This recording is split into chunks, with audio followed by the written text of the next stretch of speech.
बिहार का जिला पश्चिमी चंपारण का मुख्यालय बेतिया से लगभग 28 किलोमीटर वाल्मीकि नगर रोड पे स्थित है ये लौरिया।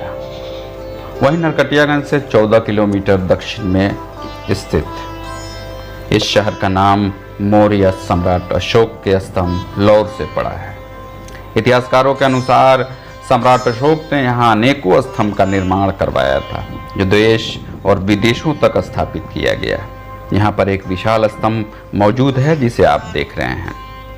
लगभग इसकी ऊंचाई 32 फीट है और मोटाई की अगर बात करें तो 26 से 35 इंच तक है। सम्राट अशोक का यह चित्रण बड़ी सुंदरता के साथ अंकित किया गया है। मौर्य कालीन के ज़माने में इस स्तंभ पर की गई पॉलिश को आप देख रहे हैं कि अब तक जूं का तूं बरकरार है।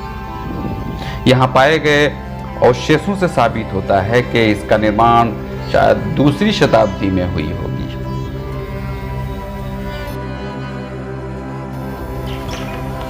ये जगह लौरिया से 2 किलोमीटर दूर उत्तर दिशा में यहाँ से एक जगह है नंदनगढ़, जहाँ बौद्ध स्तूप है।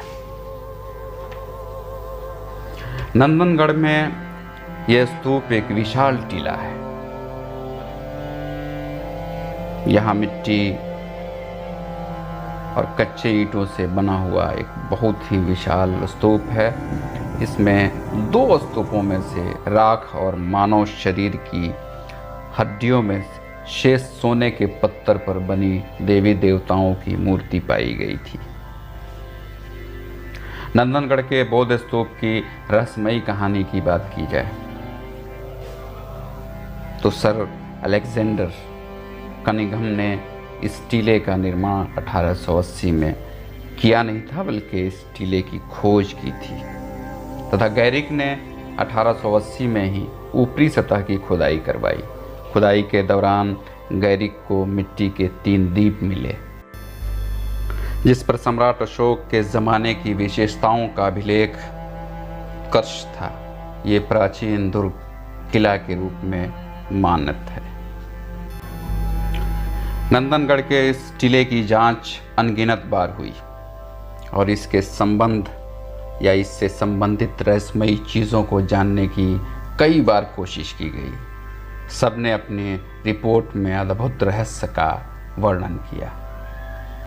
1935-36 में गोपाल मजुमदार ने इसकी खुदाई फिर से शुरू की और इस खुदाई को ए घोष ने 1940 तक जारी रखा।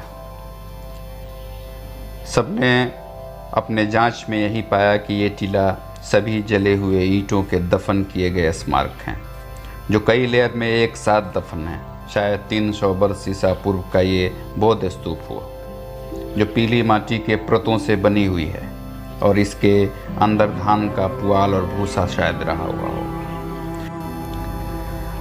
इसकी ईंटों को अगर आप जब ध्यान से देखेंगे तो पता चलेगा कि इसकी साइज़ और बनावट कुछ अलग ही है।